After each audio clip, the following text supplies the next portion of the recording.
Terima kasih pemirsa, Anda kembali bersama kami dalam ID Expert Session Closing. Pemirsa, saat ini tengah ramai perbincangan perihal kegiatan Citayam Fashion Week yang berlomba akan didaftarkan public figure dan juga influencer sebagai hak kekayaan intelektual atau HAKI ke Pangkalan Data Kekayaan Intelektual Kemenkumham. Langkah tersebut justru menimbulkan pro dan juga kontra di kalangan masyarakat. Pemirsa, sepekan terakhir Citayam Fashion Week telah menjadi perbincangan di jagat sosial media tanah air.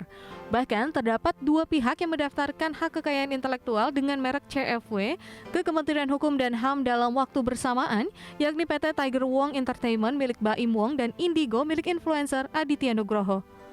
Meski demikian, proses mendapatkan hak kekayaan intelektual atau HAKI sebuah merek tidak akan berjalan dengan mudah dan membutuhkan waktu yang lama, serta tergantung dari persyaratan yang harus dipenuhi pihak pendaftar. Nantinya pihak DJKI Kemenkumham akan melakukan pemeriksaan formalitas pada permohonan merek yang diajukan, dengan hasilnya akan diumumkan dalam waktu 2 bulan ke depan.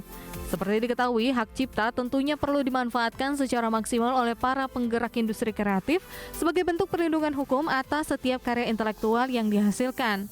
Hal ini penting mengingat pendaftaran merek memberikan perlindungan hukum bagi pelaku usaha agar merek tersebut tidak digunakan tanpa hak oleh pihak lain, sekaligus memberikan jaminan atas mutu suatu produk yang dijual dan dapat mengantisipasi terjadinya persengketaan merek di kemudian hari. Adapun hal-hal yang harus diperhatikan agar merek yang didaftarkan tidak ditolak oleh DJKI ialah suatu permohonan merek diharuskan untuk tidak memenuhi hal-hal sebagaimana diatur dalam pasal 21 Undang-Undang Nomor 20 Tahun 2016 tentang merek dan indikasi geografis. Selain itu, bagi para pemohon dapat melakukan pengecekan terlebih dahulu melalui IPDKI untuk mengetahui apakah merek yang akan didaftarkan sudah terdaftar atau belum di DJKI. Berbagai sumber IDX Channel. Lantas pemirsa, apa sih HAKI itu? HAKI merupakan singkatan dari hak atas kekayaan intelektual. Dengan kata lain, HAKI ialah hak yang didapatkan seseorang atau badan hukum yang menghasilkan inovasi dalam berkreasi.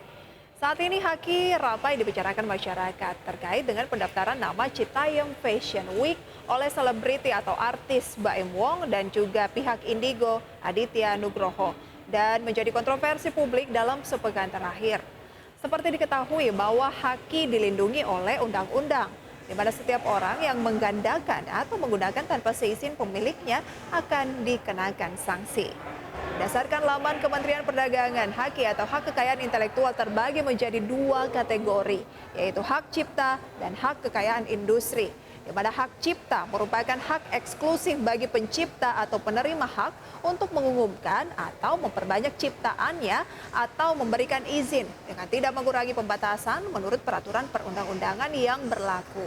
Sedangkan hak kekayaan industri terdiri dari hak paten, merek, desain industri, desain tata letak, sirkuit terpadu, rahasia dagang, dan juga varietas dari mungkin tanaman gitu ya.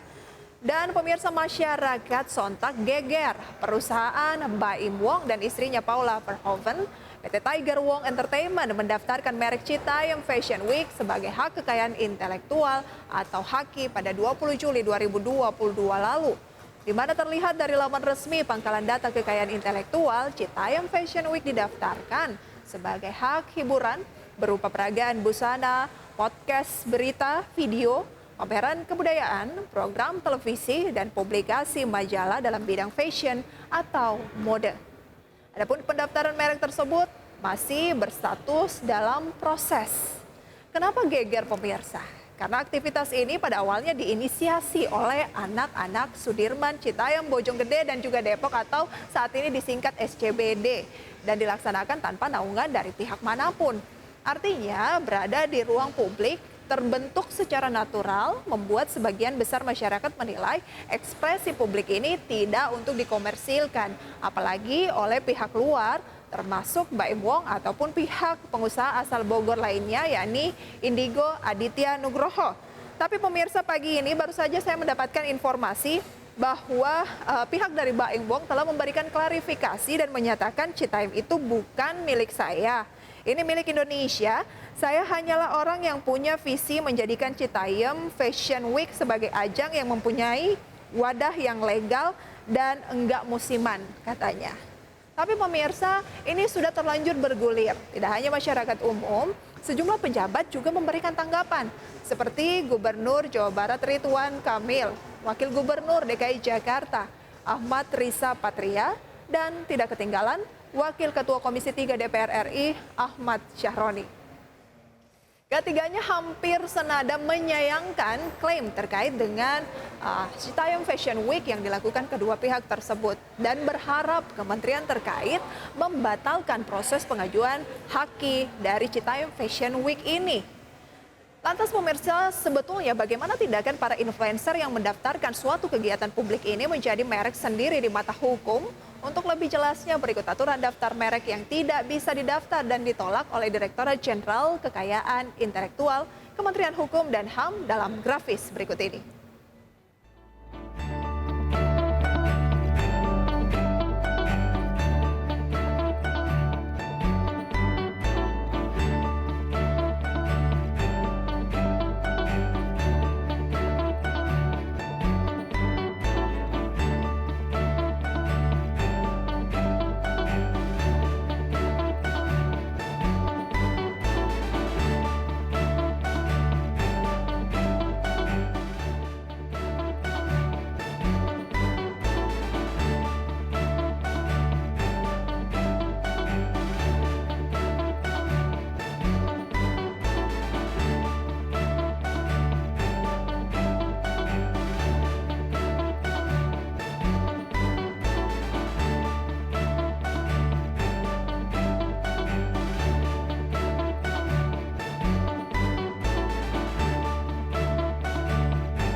Ya pemirsa, kemajuan teknologi memang memudahkan seseorang mendapatkan karya di dunia digital. Hal ini menambah kompleks permasalahan terkait perlindungan hak cipta itu sendiri pemirsa. Sebagai contoh, sama dulu masalah pembajakan buku hanya sebatas mungkin fotokopian saja. Namun saat ini buku tersebut dapat menyebar luas tanpa sepengetahuan para pencipta dan juga penerbitnya dalam bentuk mungkin PDF ataupun lainnya. Dan tindakan tersebut pemirsa merupakan pelanggaran baru di era digital. Reproduksi, penyalinan atau penggandaan atas sebuah karya. Dan Ketua Lembaga Manajemen Kolektif Perkumpulan Reproduksi Cipta Indonesia, Kartini Nurdin, sempat mengungkapkan bahwa pelanggaran hak cipta terus menunjukkan peningkatan terlebih dengan format digital, di mana perlindungan hak cipta karya ini meliputi hak moral dan juga hak ekonomi dari pemanfaatan suatu ciptaan. Lantas pemirsa, seberapa pentingkah hak kekayaan intelektual bagi industri ekonomi kreatif? Kita simak informasinya dalam tayangan berikut ini. Seperti diketahui, Indonesia masih memiliki tantangan terhadap perlindungan hak kekayaan intelektual dan menjadi pekerjaan rumah dengan masih banyak pelanggaran, mulai dari hak cipta, merek, paten, dan sebagainya. Di mana haki sangat erat hubungannya dengan pembangunan ekonomi negara. Kementerian Pariwisata dan Ekonomi Kreatif menyebut kekayaan intelektual ialah nadi bagi setiap pelaku industri kreatif. Oleh karena itu, para pelaku industri selalu diimbau untuk melakukan perlindungan terhadap kekayaan intelektual. Meski demikian, kemajuan ekonomi kreatif Indonesia masih berada di bawah bayang-bayang pelanggaran haki, termasuk salah satunya terkait penjiplakan karya. Bahkan di tahun 2021 lalu, Indonesia kembali masuk Priority Watch List atau daftar negara yang dinilai Amerika Serikat memiliki pelanggaran hak kekayaan intelektual atau haki cukup berat, di mana penegasan hukum atas pelanggaran haki di Indonesia dinilai negeri paman Sam masih lemah dan tidak tegas. Adapun situasi ini dinilai dapat menghambat kemajuan dari bangsa Indonesia termasuk dalam dunia pariwisata dan ekonomi kreatif. Saat Indonesia tengah menggencarkan gerakan nasional Bangga Buatan Indonesia yang tentunya berpengaruh terhadap dunia pariwisata, khususnya di Bali sebagai salah satu surga wisata dunia. Berbagai sumber, iDex Channel.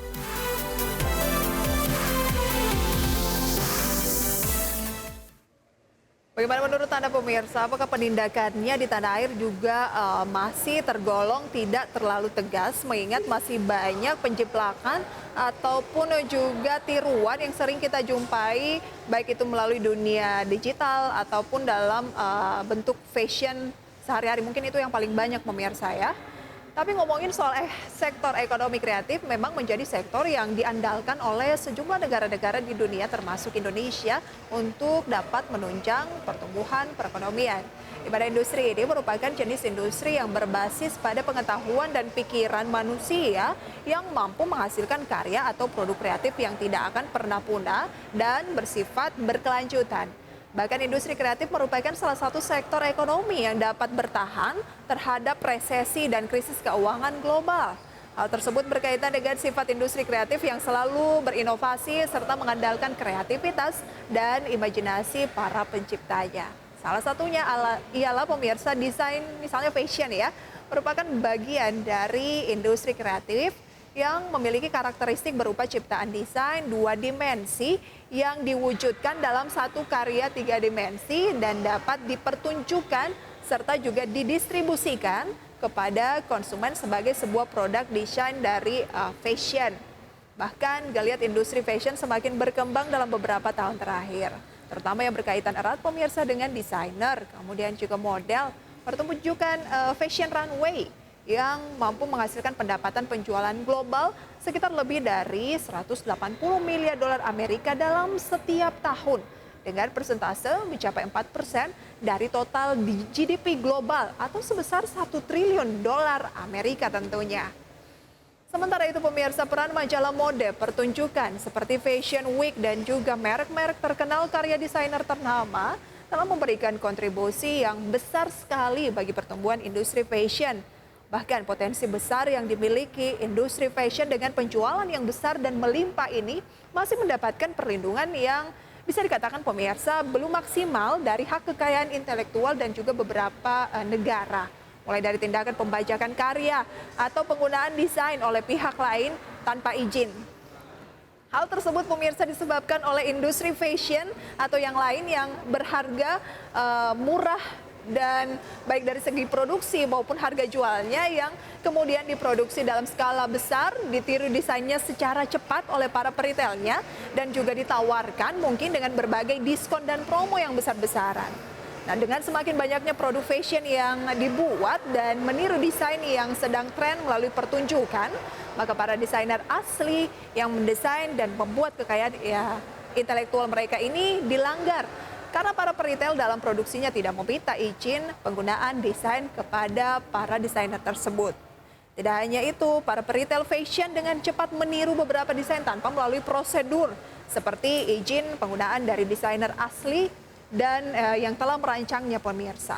Adapun tindakan tersebut merupakan kerugian tentunya secara moral maupun ekonomi yang harus mereka tanggung dan hadapi.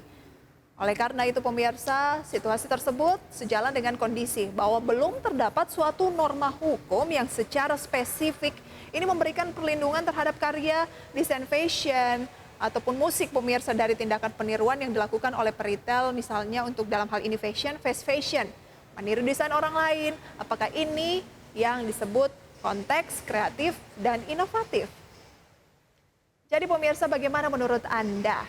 Citayam Fashion Week lebih baik didaftarkan oleh Kehaki pemirsa oleh pihak Baim Wong, Indigo atau yang lain, atau tidak usah diklaim sama sekali tapi dengan risiko ini hanya muncul sementara waktu dan suatu saat kemungkinan ketika sudah bosan maka ini akan redup dengan sendirinya. Dan semoga ini bisa menjadi inspirasi bagi kita semua pemirsa dan tentunya kita berharap Citayam Fashion Week ini menjadi wadah bagi kalangan-kalangan muda begitu ya untuk tetap mengekspresikan diri pemirsa ya di ruang publik. Dan kami juga akan masih kembali pemirsa dengan informasi lainnya usai jeda pariwara berikut. Tetaplah bersama kami di IDX Conversation Closing.